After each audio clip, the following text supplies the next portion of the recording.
All right, it's almost 4 o'clock. Seconds are counting down. And then it will be time to crack on. Okay, let's go. Let's do this.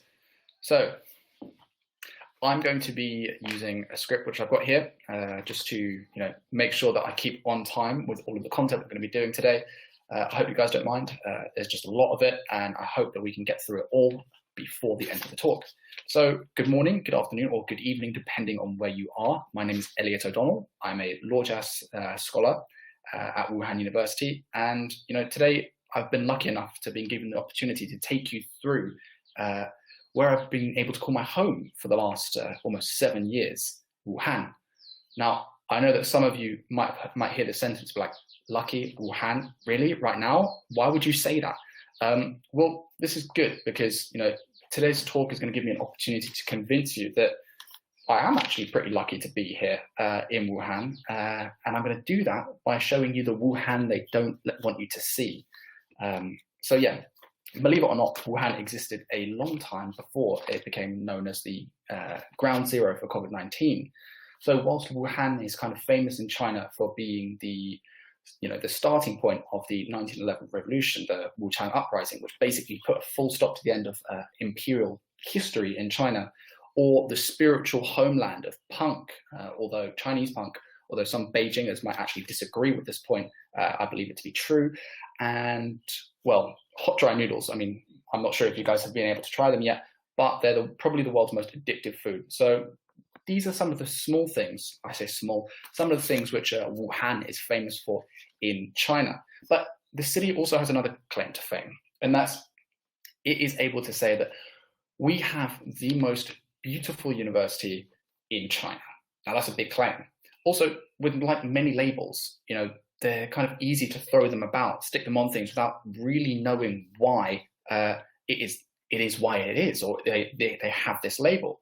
So my job here today is basically threefold. I've got 3 tasks. The first one is to introduce Wuhan, the city, to you. The second is to introduce Wuhan University to you. And then the third, as I go along, I'm going to elaborate why it is considered to be the most beautiful university in China, not just one of China's many beautiful universities.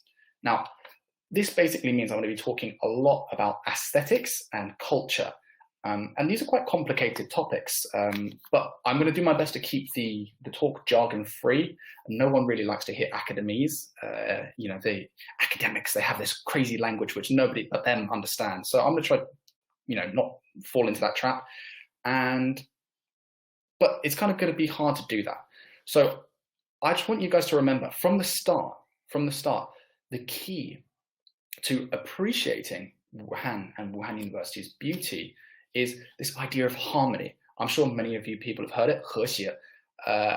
What is harmony? What does it mean? It's actually, it has a technical term, it has a technical meaning, and that is the strange kind of feeling of resonance you get like deep in your chest when you can hear the balance between tense and relaxed moments in music. But just trying to explain this using words is kind of, it almost defeats the point really, because it's something you feel with your heart, not with your head.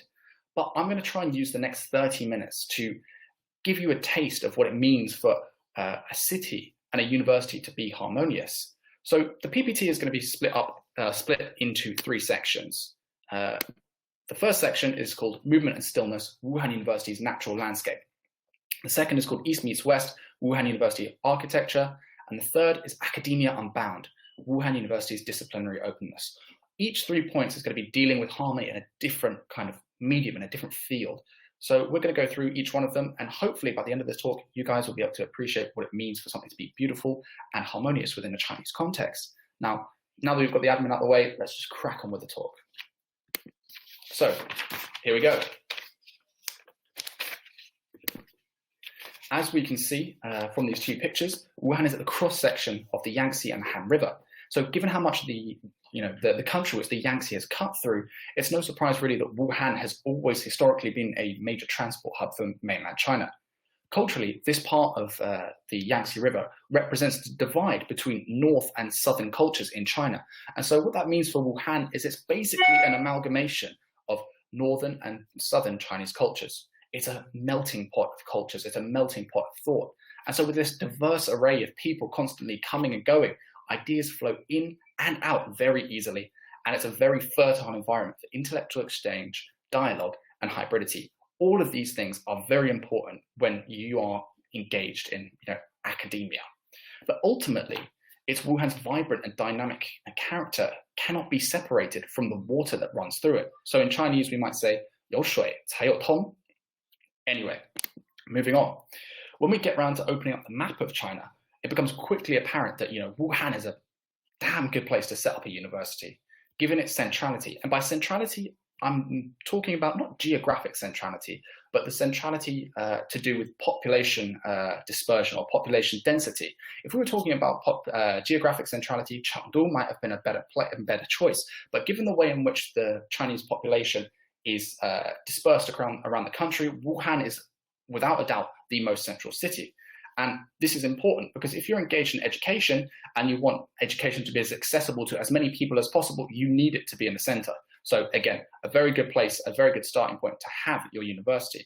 But Wuhan University is not the only people who realize this. There are 87 other higher education institutes in Wuhan, which brings the total student population up to 1.3 million. Now, that is a lot of young people if you think about it. It's bigger than most cities in the UK where I come from, and it kind of redefines what it means to be a student's town or a student city. Now, because of its deep transport links, which kind of come from its centrality, it's earned itself the nickname 九省通衢, sorry. But sadly, this English translation, the thoroughfare to 9 provinces, is a bit lame, it's a bit weak. It doesn't really do the term justice because it has a deeply philosophical meaning to it, which is to do with the character 通毫疑问是这个 term 里面的一个关键词.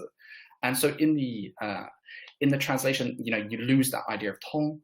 But if you want to understand what it means for something to be 通, you can always just come to Wuhan and kind of experience it for yourself.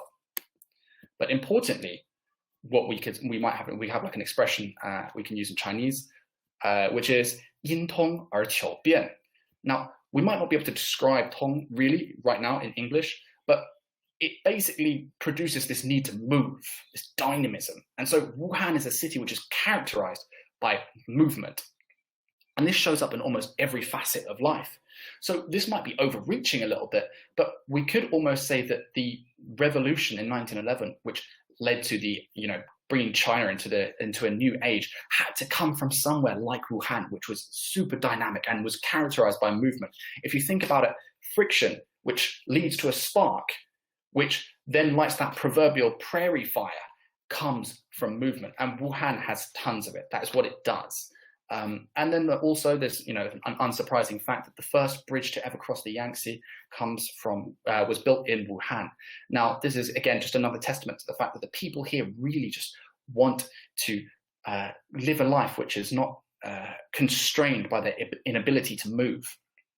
But, good scholarship and the pursuit of academia, it needs this movement, it needs this flow. But getting caught up in the hubbub and getting caught up in the, the dynamic environment can be quite distracting. So this is where Wuhan University's first element of harmony and beauty comes in. Even though the university is embedded within such a, energetic city, it manages through its kind of natural design to calm the minds of everyone there. How has it done that? Well, Confucius said, 仁者要山, and probably ever since then, the mountains have been seen as a symbol of Confucianism's highest moral virtues. And what does this mean? It means that mountains are able to provide us with a sense of groundedness, a sense of rootedness, a sense of stillness. And this is important because it balances the dynamism of the city. However, this is not unique to Chinese culture. One example which I particularly like is that of yoga. I'm not sure if any of you have tried out yoga before, but you might be familiar with the pose Tadasana or mountain pose. Now, when you think about it, the Tadasana or mountain pose represents and serves to elicit a moment of stillness and calm inside the practitioner as you move through the yoga flow. And it basically puts you in a position where you can stop for a moment and then engage in what's called meaningful movement. Now we apply that to the macro flow of life within the Chinese context, for example. The mountains are the features of the natural world which still us, ground us, and allow us to engage in meaningful movement, intellectual or otherwise, irrespective of how chaotic and how energetic the world is around us. And so it's arguably for these reasons that Chinese culture places such a premium on the relationship between mountains, education, and self-cultivation. And this kind of this observation is supported by evidence which suggests that many of China's traditional and ancient academies, places of scholarship, were also built in the hills and the mountains. For example, the Yuelu Shuyuan, the Songyang Shuyuan, and the Bailudong Shuyuan all have this commonality to it. And Wuhan University is just another one of them, I guess. Now, one thing you'll notice about the campus is that it seems to be built in this kind of like fairy tale forest environment. But believe it or not, it wasn't always like that. In fact, Wuhan University, when it was first kind of established in its current manifestation, was basically a barren, I don't want to say wasteland, it was just barren. It was very, very, wild and just bare. And so the people who were designing the university and the landscapers, they were like, right, okay, we've got to do something about this. And within a year, they planted 500,000 trees. Now, I think this is particularly important because today in, the mainstream media, China's representation is one of a nation or a nationality that doesn't really care about the environment, which this is just so totally wrong, because Wuhan University and just many other examples of this throughout culture suggests that the default mode of the Chinese cultural consciousness, if you can say that such a thing exists, is really one which kind of seeks to establish a harmonious, non-dualistic relationship with nature. Now, while we're on the topic of visibility, it's probably worth pointing out that these trees also serve an aesthetic function. Now, as you can see from this picture, the building, it's not clear, it's not particularly visible, but that's deliberate, because in Chinese culture, what you want to do is actually hide the buildings within the kind of the garden that you are building, for it's perceived to be particularly vulgar if you just reveal the building all at once. It's suggestive of kind of a division between man and nature, and division is really just a synonym for disharmony. So instead, the landscapers basically strive to create an environment where we're all constantly engaged in a process of revealing and concealing. And it's only through this sort of poetic and playful process that we're able to experience and kind of get something about the essence of the truth of the environment which we're engaged in. Now, for those of you who've read a little bit of Martin Heidegger, these terms will be very, very familiar. And it's probably the best way to help me describe what this process is like. Martin Heidegger is a famous German philosopher from the 20th century, and there's lots of parallels between East Asian thought and his thought. And it's something you could potentially explore here at the Wuhan University Philosophy Department. They would absolutely love that. Now, what we get with Wuhan University is the balance between the magnanimity of its imperial architecture with the kind of, which I'll speak a little bit more in a minute, embedded within a sort of Chinese garden-like context, one which seductively conceals and reveals the hidden fruit of the buildings. In doing so, we kind of find ourselves in a state of bewitchment, a permanent state of aesthetic arousal, which is very good for creativity. But in this way, what was previously stilling and calming, the yin mountain environment, naturally becomes an energized yang environment. And so in order to achieve balance, we kind of need something, an added layer of harmony here. And this is what East Lake does. East Lake is the largest urban lake in the whole of Asia. And so that brings it, again, another added layer of stillness to Wuhan University. It's where mountains and waters meet to create this fusion concept known as Shui, an ideal within Chinese thought. And since basically Confucius also said that 智者要水, having Asia's largest lake on your doorstep really does up the harmony points right there. So this all kind of correlates with Feng Shui theory. I'm sure many of you have heard of that before. And they say within this kind of theoretical framework that this type of environment, a Shui environment like Wuhan University, is particularly rare and auspicious because this fusion of Shan and Shui, mountains and waters, is kind of mimicking the relationship between Tian and Di. I've also seen a couple of interesting diagrams which kind of depict the flow of qi, energy, through the university. And, from the Feng Shui perspective, it's meant to suggest that this environment is very, very conducive for upping the levels of creativity here. But this isn't just an environment which we appreciate. it's also, an environment which animals appreciate as well. And so Wuhan University has over 100 different birds on campus. We have wild pigs occasionally, rabbits, and maybe the occasional snake or so. We've also got a new permanent resident, this red fox. He's pretty cool. He's got his own little signs now around Wuhan University. He lives on the hill. And it makes me, a Londoner, feel right at home because, I don't know if you guys have been to London, but foxes are everywhere. So, to sum up this section, the harmony that makes Wuhan University the most beautiful university in China can be seen in the hustle and bustle of this urban transport hub being balanced by the stillness of the mountains and the forests, which again is further complemented by the natural softer movement of the lake. If we were to use yin-yang to describe the situation, we would say that the city that surrounds the campus is jiang, whilst the mountain forest in the campus is yin. But at another level, the mountain forest is yang, whilst the lake water is yin. This idea that yin and yang seamlessly roll into each other and harmony is achieved at not just one, but multiple levels is one of the reasons why Wuhan University can make the strong claim to be the most beautiful university in China. So, powering through, we are now at buildings. So, to the untrained eye, the Wuhan University buildings look quintessentially Oriental.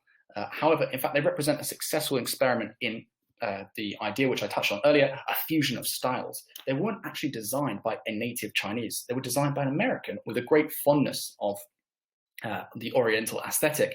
His name was Francis Henry Cales. And I think this point is really important, especially for international students, because sometimes it can be quite difficult for us to really believe that we can integrate into China, or that we can truly master the language or master the culture. We always kind of feel, or at least I've experienced with other foreigners as well, that they kind of feel that they'll always be left on the outside. But Cales' building design, his architecture, and the attention and the kind of appreciation it's garnered throughout the Middle Kingdom suggests that it doesn't have to be that way. In fact, if you find a way to integrate your own cultural experience and heritage into the Chinese aesthetic, you can create something new and amazing. And that's what it's all about, and that's kind of what Wuhan University is kind of the essence of this university is about. So right off the bat, we can see that Cales is drawn heavily from the acme of Chinese architecture, the Imperial Palace, aka the Forbidden City. This can be seen with his creative use of the principle 轴线对称,主次有序,中央殿堂 and 四隅重楼. This means that Wuhan University has a central axis running through it, that the location of each building, or perhaps more accurately, each zone in relation to the central axis is organized based on a hierarchy of perceived importance, that there's a palace or hall feature located in the center, and that the campus itself is balanced by having 4 different buildings or features in each of its corners. This has all been done while working with and not against nature. So if we look at the design and the layout of the university, we'll find that the old library actually occupies the most central and therefore the most important location within the campus, on top of the slightly smaller Lion Hill. Now, whilst disciplinary boundaries in university administration buildings are in some way necessary for running the university, I think it's actually really, really important to send an important message to have the old library at the center, because it kind of carries way more spiritual weight than administration or a particular speciality or a particular discipline. Because the library, what does it represent? It represents an attempt to transcend all of these boundaries and integrate all knowledge into itself. And so by picking the university library to be the center of this design, what it does actually is it sends a message. It says that both literally and metaphorically, education is the core principle and the core value here at the university. Now, as we can see, the library is designed much like a traditional Chinese palace. The roof has sweeping curvature that rises at the corners, and is complemented by statues depicting dragons, phoenixes, and swirling clouds. You can't see it from this picture, but that's all the more reason why you should come and have a look with your own eyes. They're there. But these features not only indicate the majesty of and the importance of the building itself, but also suggest that it's a portal or gateway of some sort, that one way if the subject passes through the threshold, they're going to enter into this world where phoenixes and dragons and all the ideals and virtues of education, they're real, they're there. But when you do step over the threshold, you're kind of hit suddenly with a bit of a shock, because the reality is the design is, quintessentially Western. As you can see, you've got cloisters, you've got stone arches, you've got floor-to-ceiling glass, and that's cool, right? Because it means that the East and West design structures here, they're not metaphysically separate categories. They are not dualistic or mutually exclusive, and they're basically just two sides of the same coin of humanity. They're two particular modes of being in the world that have the potential to complement each other in new and amazing ways. And this is what Kale's kind of tells us. His success tells us that we have to be prepared as individuals to engage with these two cultures in open and creative and poetic manner. And only by doing that are we going to be able to create something that's long-lasting and meaningful. And I honestly believe that Wuhan University is the perfect environment for someone who's really willing to engage with this idea of cultural synthesis. So, as we can see from this slide, there are two buildings each side of the old library. To the left is the old School of Arts and Humanities, and on the right is the School of Law. Now, this design was specifically chosen to mimic the old imperial tradition of having civil servants on the left and military officers on the right. This hill was never really this harmonious to begin with. Where the literature school was going to be built, it was actually 10 meters higher than the law school. And so the designers, in the name of harmony, decided to level that 10 meters of hill, and now we've got a nice, even, balanced design concept. Now, whilst these departments themselves have relocated to buildings with newer facilities, the buildings themselves still remain to tell the story of Wuda and to express its design philosophy. Now, below, I don't know if you can see, but below the old library are Wuhan University's first dormitories, and you can kind of see like the arches which join them together. In fact, these dormitories are composed of 4 different living compartments with 3 Roman arches in between. Now let's have a closer look. There we go, there's the arch. So the main body of the building is an unadorned grey granite, and this is deliberate because it kind of signifies the type of ideal life which a scholar should lead, one which is kind of, to a certain extent, dependent on and appreciative of simplicity. Moreover, the sheer size of the complex itself kind of draws on this mountain idea once again, grounding the people who live there in a state of stillness. Yet, like with all beautiful Chinese architecture, it must be harmoniously balanced with this sense of movement. And we get that from the stairs. And this is the role which the stairs play here, as you can see, kind of like a waterfall running off. And the dormitories themselves, they're kind of named after extracts from the 1,000-character classics. These are 天地玄黄, 不好意思，有点紧张。天地玄黄，宇宙洪荒，日月盈仄，辰宿列张。Sorry, I don't know if you've tried this before, but switching between fast-paced native tongue and then Chinese is it's pretty difficult. But what's particularly interesting is the process nature of the building, if you could call it that. It's after all built on a hill, and the ascent of the dorms is naturally uneven and unbalanced, right? It's a hill, the terrain is rugged. However, when we hit the roof of the building, we find a flat plane. Now, what this design is meant to convey is this. Each and every one of us are in the process of kind of pursuing a journey which is unique to us, with its own unique bumps and rocks along the way. However, if our journey is indeed positing education and knowledge as the highest ideal, we'll eventually reach the same transcendent plane once we get to that place. And so, having gone through this experience, having gone through this, these trials and tribulations of education, we begin to experience the world with a new sense of clarity. And this point is reinforced by the fact that one of the best and clearest views of the entire campus is from the top of these dorms. So definitely go and check it out next time you're in Wuhan. Moving on. We're going to look at the science and engineering departments now, because they've got an interesting little dynamic going on. They're an interesting little couple. So as you can see, the old science department, which is in the north, and the engineering department in the south, are actually opposite each other. So from this picture, the old science building kind of has an almost Byzantine quality to it with its dome-shaped roof. Now, this type of design is particularly rare in mainstream Chinese architecture. However, we can see dome-shaped roofs in some of the designs used by Chinese Islamic communities. This might seem insignificant to some. However, it's such an important building, a building as important as the science department. The choice to use a roof like that suggests an attitude of openness to all different ideas and kind of ethnicities and designs, which is characteristic of the Wuhan University spirit. Because this roof hierarchy in Chinese culture is a very real thing. So this is a big sign for anyone who kind of is in the know. And to be honest, it's not really a surprise because it's in Wuhan after all. And as I said earlier in the talk, Wuhan has always constantly had people from different places coming in and out of the city. And so they really need to find a place for the other. And this is basically why this roof design has been chosen. Even though it's not native, so to speak, it is indicative of the decision to make a place for us, for all of us. But this is contrasted. This dome shape is contrasted with the predominantly cubic nature of the engineering department. And it's probably worth noticing that, and it's a point I'll develop a little bit in a moment, that each building kind of contains something of the other inside itself. So for example, we're going to look at here, as you can see here on the left, there's a square design within the dome-shaped building.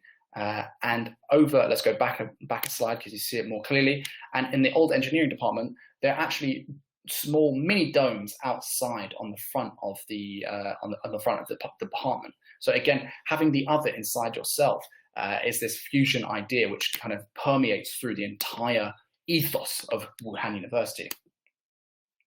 So traditionally, it was believed that Tianyuan Difang, whilst the general rule of Chinese life is actually Waiyuan Neifang. Now, within both of these contexts, yuan refers to an attitude of flexibility that is fluid. And this idea, this state is particularly good for grasping complicated topics. Whereas like square, this idea of square, on the other hand, is something which is unchanging and can be followed. So it would seem here within the context of these two buildings' dialogue is that the circle represents the fluidity and the unfinished nature of scientific theory, whilst the square for the engineering department is something that represents rules which need to be followed so that the engineering department can actually produce things which work. Because if you didn't have fixed rules, I'm sure you'd fail at engineering, right?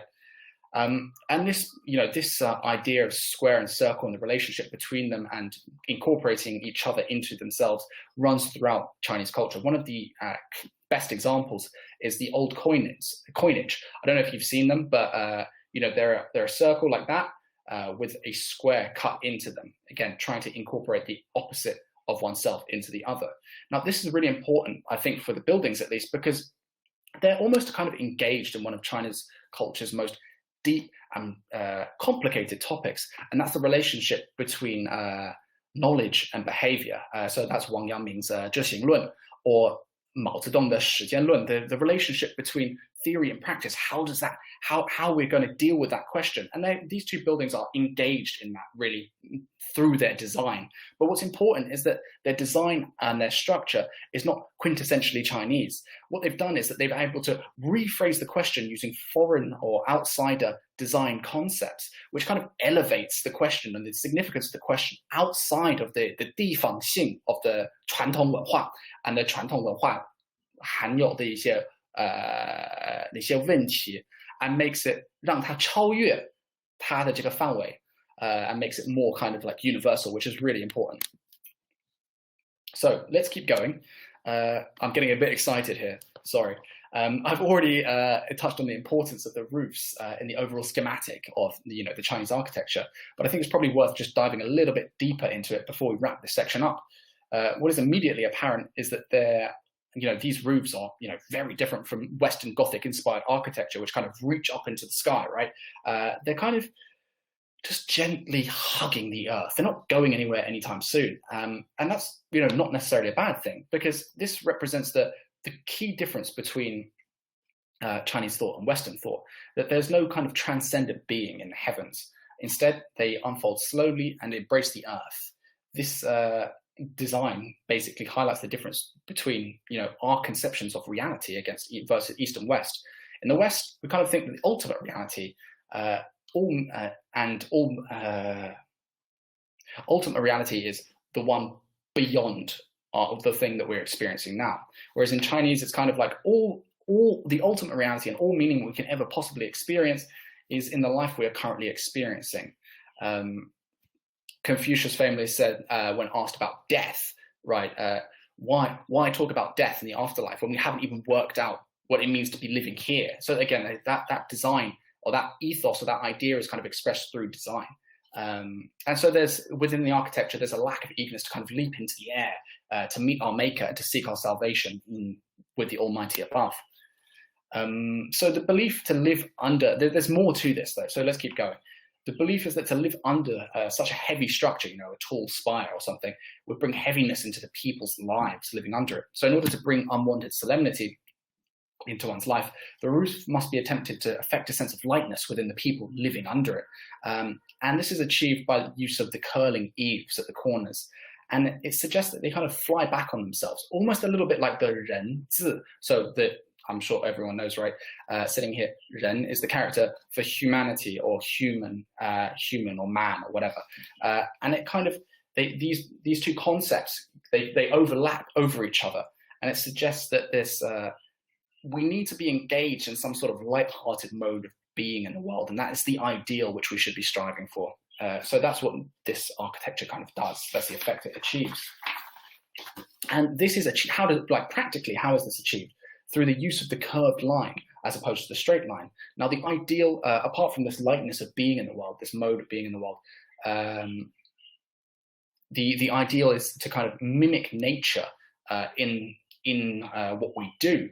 So if you look at nature, we're very rarely going to find straight lines, right? So if our ideal is to kind of copy that with our, our design, we're going to be, pretty concerned with just using curved lines.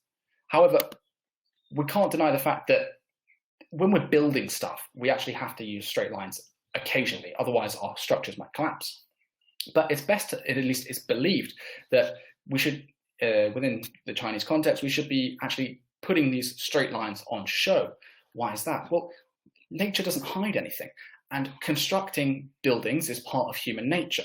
So instead of concealing it, we allow people to see it. And in this way, we kind of allow our own human essence to be put on show in the most natural way possible.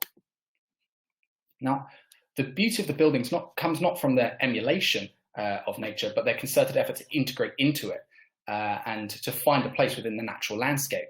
The gymnasium here is a great example. I'm not sure if you can see, but it's on a slope, and the gradient is actually the same as the hill which it's built on. Again, trying to find a place for itself in nature. The Shibadong, which were originally villas used by Wuhan University's most prestigious professors, again following suit with that idea. They're kind of hidden away in the forest in this way, and they're very, very unassuming, and they kind of just blend into the environment.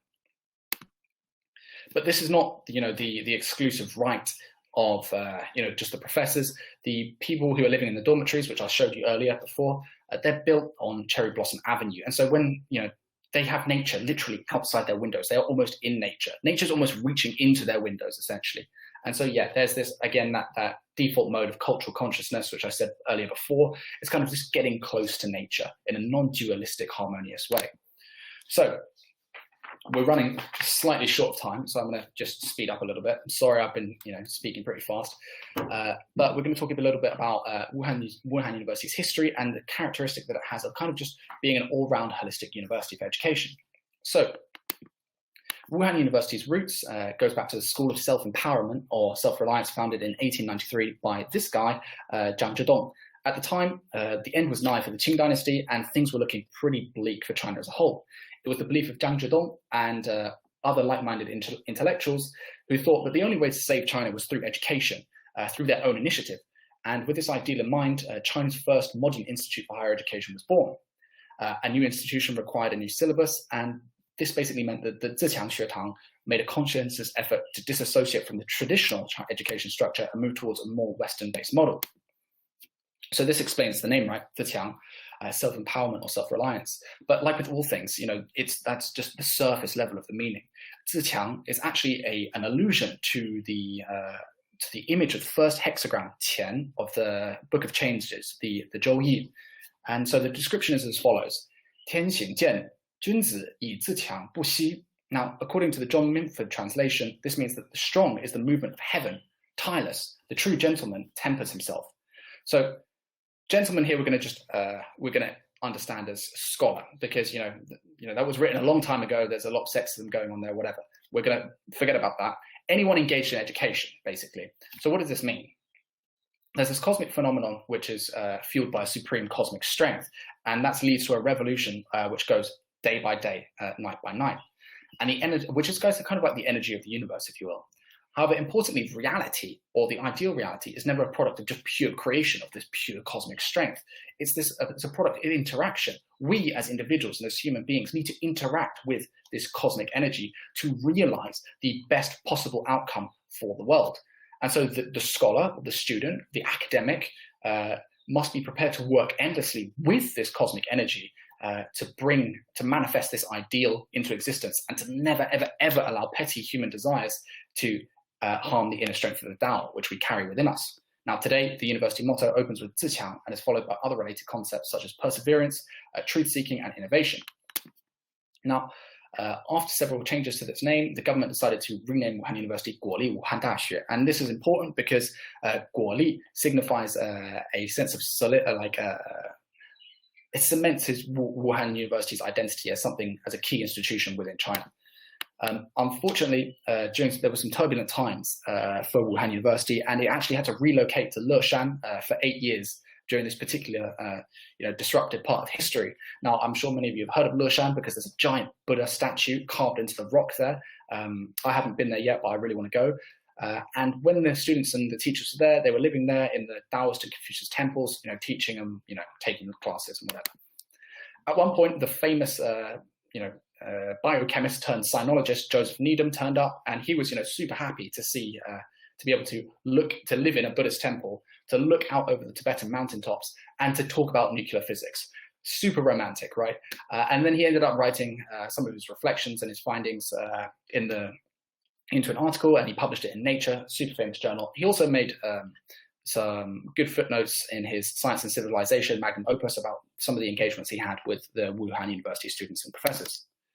Now, after 8 years, we came back to Luojia Hill, and we kind of redefined ourselves in terms of 8 different, major subjects. And not 8, 6: humanities, law, science, engineering, agriculture, and medicine, making Wuhan University one of the most holistic education institutes in China, rather than just picking a particular thing and specializing in that. Now, in Wuhan University, it broadened in 2000. Wuhan University broadened its horizons by actually merging with these 4 smaller universities.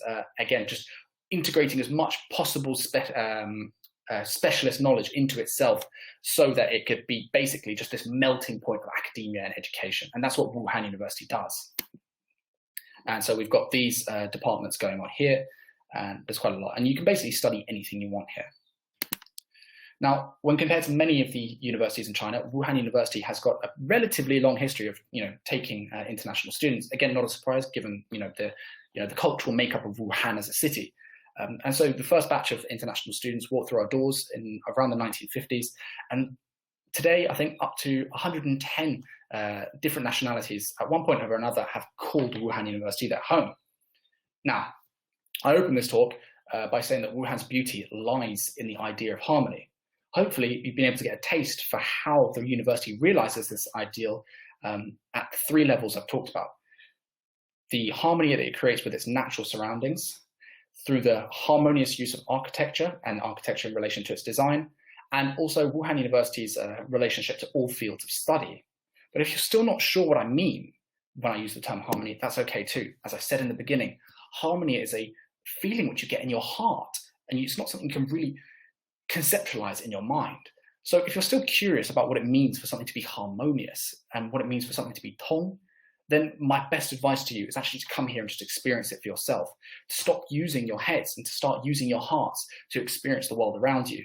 And in that way, maybe you'll come to love Wuhan University in the same way that I do. Anyway, thanks for your time, guys. The next 5 minutes, we can do some more Q&A. And it's been an honor being able to give this talk to you. Thank you.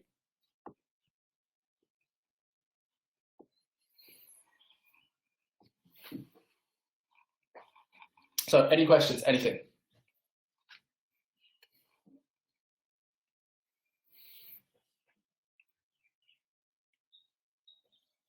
If anyone's wondering why my hair is so strange, it's because I haven't been able to have a haircut for the last 100 days, unfortunately.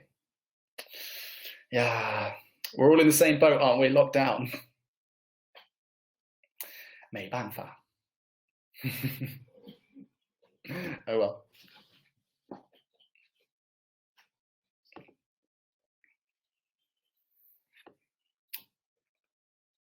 I think it's really cool that you guys actually decided to have a look at Wuhan University, despite what's going on here. I know it means that you guys are critically minded. That you're kind of aware that nothing is what it kind of seems in the media. So that's cool. I really appreciate that in a big way.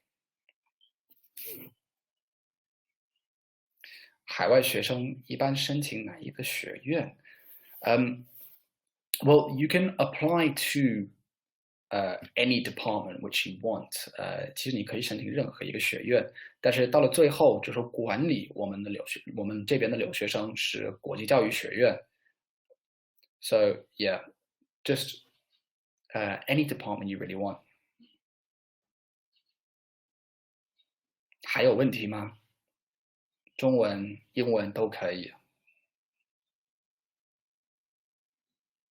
对，国际教育学院负责管理，但是如果你是研究生还是博士生，你最好直接申请，就是你先选择你想要去的那个学院，然后试试联系那里的一个比较理想的一个导师，本科生，我自己也不是特别了解，本科生的一个申请的一个过程，你可以问问我们那个 admissions department， 他们可以帮你解答你的问题。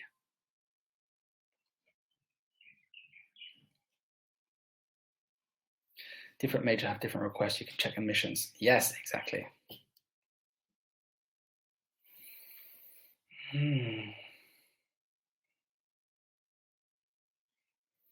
Don't know if you guys can see in this last picture on the left, there's a girl and a boy celebrating their graduation. Something really cute happened after this. They got married. Wow. It's a typical love story that happens in Wuhan University.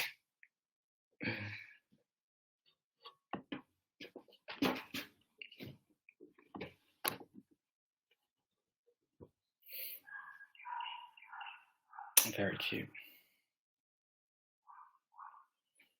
还有问题吗？随便一点，什么问题都可以。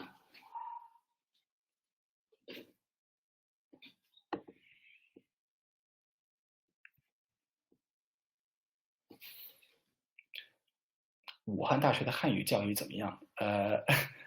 怎么说呢？很好。你就看我，我是从零开始的，所以如果你觉得我的汉语还可以的话，那就是你的答案。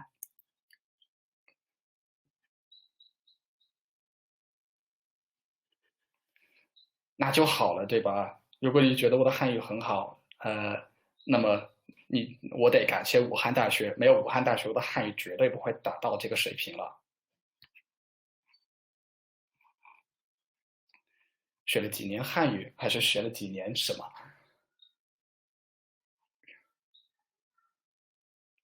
帮我剪头发，谢谢，可以。但是现在我的那个微信上的一个软件说我不能返校，没办法了，可能还需要再等100天吧。Yes, we do. 经管学院。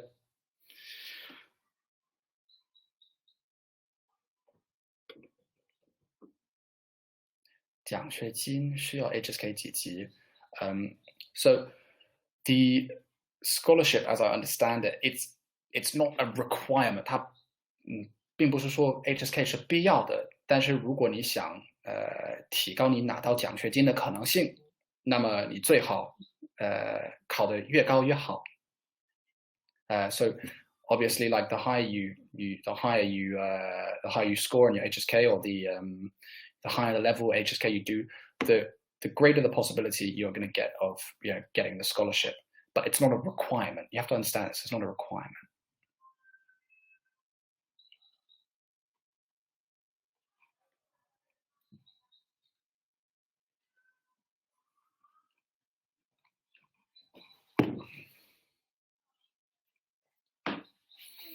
如果自己来不及，就是考 HSK 的话 if you don't have the time to do HSK, what you can do actually is go to the elementary education in the 国际教育学院，他们会培训，他们是在负责汉语培训，然后估计在一年之内，如果你很努力的话，你可以考 HSK 5。If you can, so yeah, basically what that means is that if you don't think you're going to be able to do HSK in the time before the application, you can always apply for a year's study of Chinese.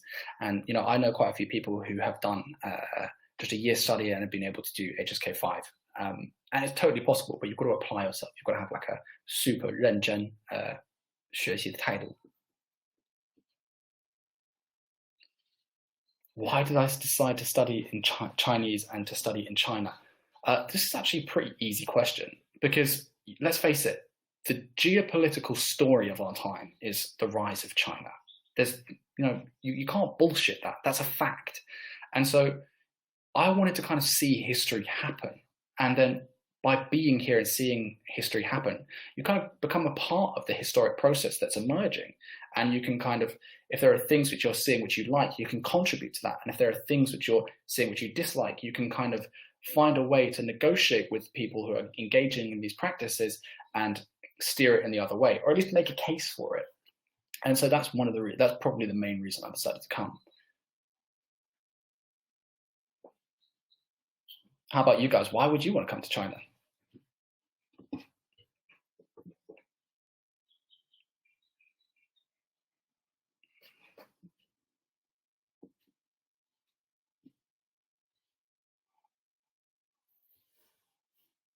Right, I think we're almost coming up to time. So any last questions before I 下课?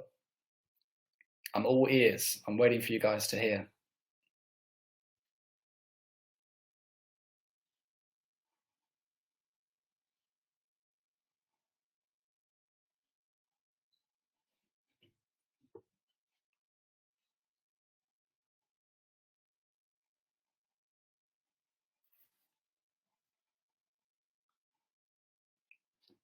No more? Thank you. 谢谢大家. It's been a pleasure being able to talk to you guys. And I hope maybe one day to see you on campus once all of this is all over.